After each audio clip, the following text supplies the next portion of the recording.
Good evening aspirants. Welcome to daily news analysis of Shankar IAS Academy. Today's date is 17th of April 2024. Displayed here are the articles that we are going to discuss today. As you can see, we have taken articles from different newspapers. Also, we have made few changes in the notes PPT. So after watching the video, please give your feedback in the comment section. Now let's move on to the first article. So first let us solve few previous year questions. First look at this question. Here they are asking about regions which were in news very often. So let's try to understand some background and come back to this question. So let's see first North Kivu and Ituri provinces. See, these places are located in Democratic Republic of Congo, DRC. They have been frequently in news due to ongoing conflict and instability in this region. Historically, both North Kivu and Ituri province have experienced armed conflicts, intercommunal violence, and the presence of various armed groups. These conflicts have been fueled by competition over land, natural resources, political power, and ethnic tensions. Recently, the president of Congo, Felix Tshisekedi, declared a state of siege due to the increasing violence in the eastern provinces of the northern Kivu and Ituri. The violence killed more than 100 people and displaced more than 1.5 million people. So for this reason, they have been in news very frequently. Now moving on to the next area, that is Nagorno-Karabakh. With respect to Nagorno-Karabakh, which is also known as Artsakh, is a landlocked region in the South Caucasus, which is located in the internationally recognized borders of Azerbaijan. However, the majority of the population is ethnic Armenian, and the region has been a source of dispute between Azerbaijan and Armenia for decades. In September 2020, a major escalation in the conflict occurred when clashes erupted between Armenian and Azerbaijani forces. The fighting resulted in significant casualties and the displacement of thousands of people from both sides. The conflict intensified, leading to a full-scale war between two countries. And finally, we'll see Kherson and Zaporizhia. They are two thriving cities in Ukraine, and they are garnering attention for their rich cultural heritage, economic growth, and its landscape. Kherson is located on the banks of Dnieper River in the southern Ukraine. Kherson offers a blend of historical charm and modern development. Zaporizhia is situated on the Dnieper River in the eastern Ukraine. This city is known for its natural beauty and historical significance. Both Kherson and Zaporizhia are in news because of Russia's attack on Ukraine. And also note that Russia released vote tallies showing overwhelming support in the four provinces of Ukraine to join with Russia. The four regions are Donetsk, Luhansk, Zaporizhia, and Kherson. So that's all about these places. Now coming back to the question, North Kivu and Ituri war between Armenia and Azerbaijan. This statement is incorrect because they are located in Democratic Republic of Congo. Next, Nagorno-Karabakh insurgency in Mozambique. This statement is also incorrect. So as we discussed, they are in south. It is between Azerbaijan and Armenia. Next, Kherson and Zaporizhia dispute between Israel and Lebanon. This statement is also incorrect because it is between the Ukraine and Russia. So all the statements are incorrect. Here the answer is option D, none. Next question. Look at this UPSC Prelims question from 2023. Here they are asking about home guards. See, this question was asked in 2023 Prelims. First, let us learn about home guards and come back to this question. See, home guards is a voluntary force to assist the police in controlling civil disturbances and communal riots. It was first raised in India in December 1946. Subsequently, the concept of the voluntary citizens force was adopted by several states. In the wake of Chinese aggression in 1962, the center advised the states and union territories to merge their existing voluntary organizations into one uniform voluntary force known as Home Guards. This is how Home Guards came into existence. The role of Home Guards is to serve as an auxiliary force to the police in maintenance of internal security situations, help the community in any kind of emergency such as an airstrike, fire, cyclone, earthquake, epidemic, etc. Help in maintenance of essential services, promote communal harmony, and assist the administration in protecting the weaker sections, participate in socio-economic and welfare activities, and perform civil defense duties. Remember, Home Guards are raised under the Home Guards Act and rules of states or union territories. They are recruited from amongst all the class of people and walks of life who give their spare time to the organization for the betterment of the community. Amenities and facilities given to the Home Guards include free uniform, duty allowances, and Award for Gallantry, Distinguished and Meritorious Services. Members of Home Guards with 3 years service in the organization are trained in policing, in maintenance of law and order, prevention of crime, anti-dacoity measures, border patrolling, prohibition, flood relief, firefighting, election duties, and social welfare activities. Note that the Ministry of Home Affairs formulates the policy in respect of role, raising, training, equipping, establishment, and other important matters of Home Guards organization. Expenditure on Home Guards is generally shared between state and center in the ratio of 25% by the center and 75% by the state for raising, training and equipping on reimbursement basis. For northeastern states except Assam, the sharing pattern between center and states is in the ratio of 50-50. Know that Home Guards are of two types, rural and urban. In the border states, Border Wing Home Guards BWHG have been raised, which serves as an auxiliary to the border security force. The total strength of Home Guards in the country is 5,73,793, against which the raised strength is 4,33,803. The organization is spread over in all the states and union territories except in Kerala. 15th Border Wing Home Guards battalions have been raised in the border states like Punjab, Rajasthan, Gujarat, and one each battalion for Meghalaya, Tripura and West Bengal to serve as an auxiliary to border security force for preventing infiltration on the international border or coastal areas and lines of communication in vulnerable areas at the time of external aggression. So with this knowledge, let us go back to the question and try to answer. So with reference to the Home Guards, consider the following statements. Home Guards are raised under the Home Guards Act and rules of the central government. This statement is incorrect because both the Act and rules were created by state government, not central government. So the first statement is incorrect. Next, the role of the Home Guards is to serve as an auxiliary force to the police in maintenance of internal security. Yes, this statement is correct. Next, to prevent infiltration on the areas on the international border or coastal areas, the Border Wing Home Guards battalion have been raised in some states. This statement is also correct. So the correct answer is option B, only 2. Look at this article. It states that Sri Lanka is negotiating its debt treatment plan with bondholders including members of Paris Club. With this given backdrop, let us now understand the article and the Paris Club from the prelims perspective. First, let us start with understanding about Sri Lankan debt crisis. See, Sri Lanka has foreign debts of about 46 billion US dollars, the largest share of which is owed to Chinese leaders, with Japan, India and commercial bondholders also large creditors. Then in May 2022, it became the first country in the Asia Pacific to default on its own debts in 2 decades, the result of domestic economic mismanagement and a surge in global inflation following the coronavirus pandemic and Russia's invasion of Ukraine. Recently, Sri Lanka has reached a preliminary debt restructuring deal with India and the Paris Club group, paving the way for it to revive a stalled IMF loan program. So moving ahead, let's briefly understand about Paris Club. The Paris Club is a group of mostly Western creditor countries that emerged from a 1956 meeting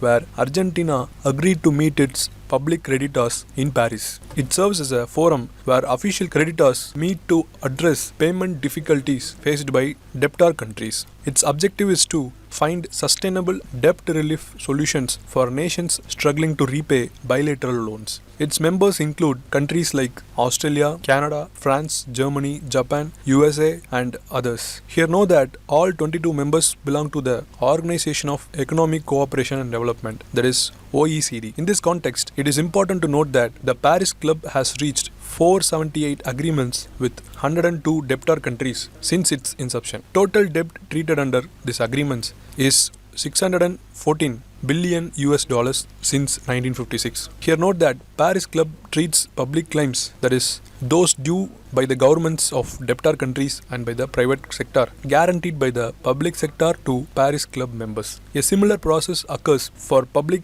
debt held by private creditors in the London Club, which was organized in 1970s on the model of the Paris Club. It is an informal group of commercial banks meet to renegotiate the debt they hold on sovereign debtors. Presently, the Paris Group countries dominated bilateral lendings in the last century, but their importance has reduced over the last 2 decades or so with the emergence of China as the world's biggest bilateral lender. In the Sri Lanka case, for instance, India, China and Japan are the largest bilateral creditors. Sri Lanka's debt to China is 52% of its bilateral debt. Also, 19.5% to Japan and 12% to India. That's all about this article. With this, let us move on to the next news article.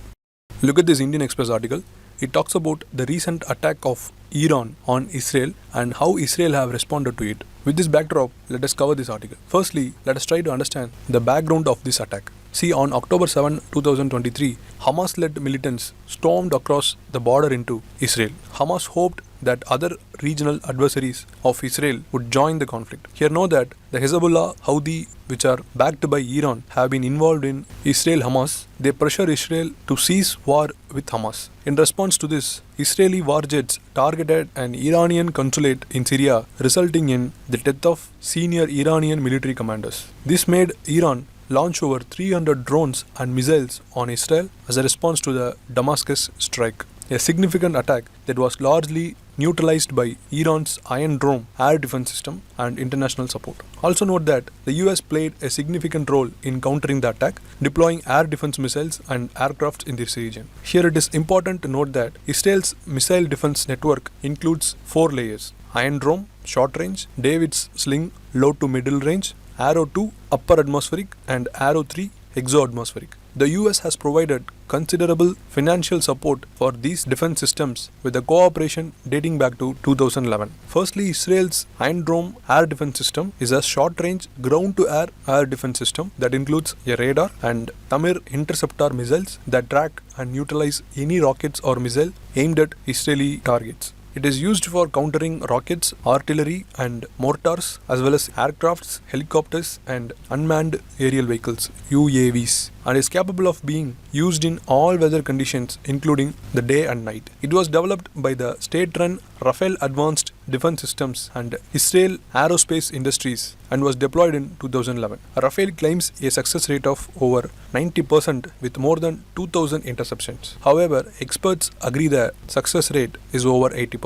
It can protect deployed and maneuvering forces as well as the forward operating base (FOB) and urban areas against a wide range of indirect and aerial threats. The Arrow 3 interceptor is a part of Arrow Weapon System (AWS), which is the world's first operational national standalone anti-tactical ballistic missile, that is ATBM defense system. Based on the uniquely effective Arrow 2 and Arrow 3 interceptors, the Arrow modular air defense system detects, tracks, intercepts and destroys the incoming tactical ballistic missiles, thereby protecting strategic assets and population centers. The innovative Arrow 3 interceptor is designed to intercept and destroy the newest, longer-range threats, especially those carrying weapons of mass destruction. Arrow 3 integrates seamlessly into Arrow Weapon System (AWS), complementing the current and future blocks of Arrow 2 interceptor, thus enabling upper-tier multiple engagement opportunities. So that's all about these defense systems. With this, let us move on to the next news article.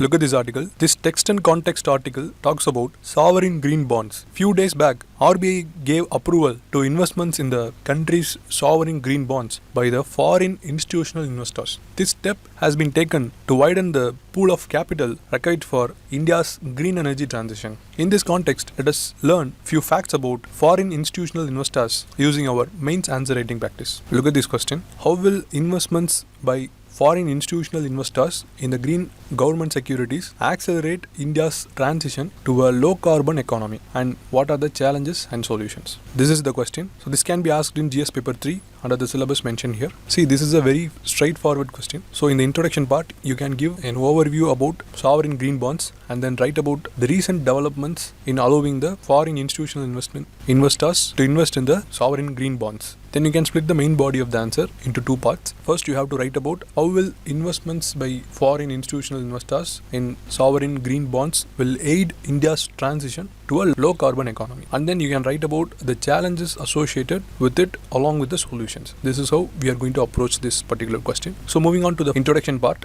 here you can write that India's sovereign green bonds framework was first announced in the Union Budget 2022-23. The proceeds of these green bonds will be issued for mobilizing resources for green infrastructure. This step represents a significant step towards sustainability aligned with country's 5 critical climate action elements known as Panchamrit, as outlined by the Prime Minister during COP26 in 2021. The RBI had issued sovereign green bonds worth of 16,000 crore in 2 tranches in January and February last year, with Mauritius in 2028 and 2033. Recently, foreign institutional investors has also been allowed by RBI to invest in sovereign green bonds. This will widen the pool of capital available to fund the country's ambitious 2070 net zero goals. So you can write a few of these points in the introduction part. Now moving on to the body part. For those who don't know, foreign institutional investors are organizations or entities that invest money in the financial markets of a country other than their own. These investments can include pension funds, mutual funds, insurance companies, banks, and other large financial institutions from foreign countries. While investments by foreign institutional investors in India are regulated by SEBI, the ceilings on such investments are maintained by the RBI. With this understanding, let us move on to the first part of the answer. Here you have to write how investments by foreign institutional investors in sovereign green bonds will aid India's transition to low carbon economy.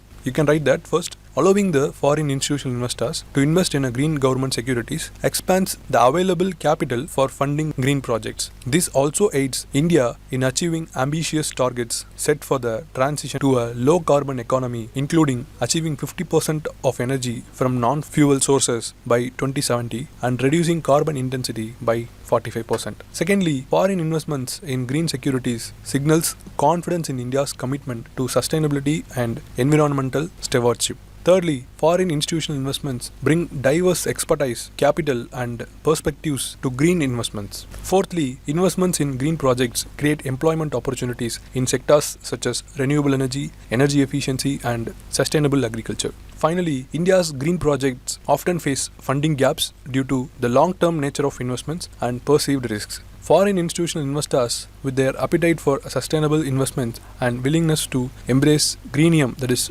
lower yield on green bonds, can help bridge these gaps by providing long-term capital and mitigating investment risks. You can write these points in the first part of the answer. Now moving on to the second part, you can write the following. Here the first challenge is the lack of green taxonomy. See, the absence of standardized framework to assess the environmental credentials of green projects pose a challenge in ensuring that investments are genuinely contributing to the green transition. Secondly, regulatory ambiguity or inconsistencies may deter foreign institutional investments from investing in green securities. Thirdly, building institutional capacity and expertise in green finance is essential for effectively channeling the investments into impactful green projects. Finally, identifying viable green projects and ensuring effective implementation and monitoring is crucial for maximizing the impact of these investments. So India should establish mechanisms for identifying, prioritizing, and monitoring green projects to ensure that these investments contribute to the country's green goal effectively. So you can write these points in the second part of the answer. Now moving on to the conclusion part, you can write India's green energy transition landscape is attractive for investments due to abundant labor, easy access to affordable capital, streamlined regulatory clearances, mandates for green hydrogen use, and various incentive schemes. However, to ensure the effectiveness and transparency of green investments, there is a pressing need for a standardized green taxonomy to assess project credentials accurately. So this can be your conclusion. So this is how you have to write your mains answers. Now let us see few other articles which were in news. Look at this Hindu text and context page article. Here they are discussing about imported inflation. See, imported inflation is when things get more expensive in a country because the price to bring in stuff from other countries goes up. This can happen if the country's money becomes weaker or if things they buy from the other countries like oil becomes too costly. But some people say that what really matters is how much money people are willing to spend. If they don't want to pay the higher prices, then the price will eventually have to come down. So that's all about this article. Next, look at this science page article. Here they are discussing about solar and lunar eclipse. They say that solar eclipse happen 2 to 5 times in a year and are rare to see in a specific place, often only happening once every few hundred years. On the other hand, lunar eclipse happen more often, about twice a year, and you can see about 19 or 20 of them from one place over 18 years. Note that lunar eclipse can last up to about 1.75 hours, but solar eclipse have a maximum of 7.5 minutes of the totality. That's all. Next, look at this Business Standard article. It is about the International Monetary Fund, which has increased its forecast for India's economic growth for the financial year 2024 to 2025 to 6.8%. This is a little lower than the Indian government's prediction of 7%. The IMF believes that India will continue to grow strongly due to high domestic demand and an increasing working age population. For the previous financial year, they expect growth to be 7.8% and they predict a slight decrease to 6.5% for the financial year 2025 to 2026. These forecasts are more optimistic than earlier ones because India's economy is doing well with strong consumer and business confidence. However, there are concerns about rising oil prices and global trade challenges, but overall, India is expected to have a strong economic performance in the future. That's all. Now look at this Hindu Science Page article. The article reports the discovery of 3 fish species in the Lakshadweep Sea near India. These fish, the Jansen's wrasse, checkerboard wrasse and moon wrasse, were observed turning sea urchins over to expose their undersides, then picking them up and smashing them against coral reefs to break open their hard shells and eat the soft insides. This behavior is notable because it challenges the common belief that fish lack the intelligence to use tools. The finding is significant because it adds to the small but growing list of fish species known to use tools and highlights the need for more observation and study of aquatic life to better understand animal behavior and intelligence. That's all about this article. Now let us move on to the prelims practice question discussion. Look at this question. Consider the following statements about Paris Club. So Paris Club is also known as London Club. This statement is incorrect because London Club was separately organized in 1970, whereas Paris Club was emerged in 1956. So the first statement is incorrect. Second, India is a member of Paris Club. This statement is also incorrect because India is not a member. Next, Paris Club decisions cannot be taken without a consensus among the participating creditor countries. Yes, this statement is correct. So the answer is option A, only one.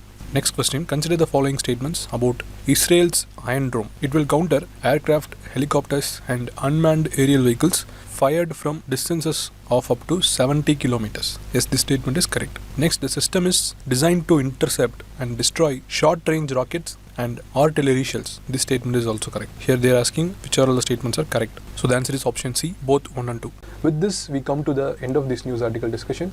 If you like the video, do like, share and subscribe to Shankar IAS Academy. Now thank you so much for watching.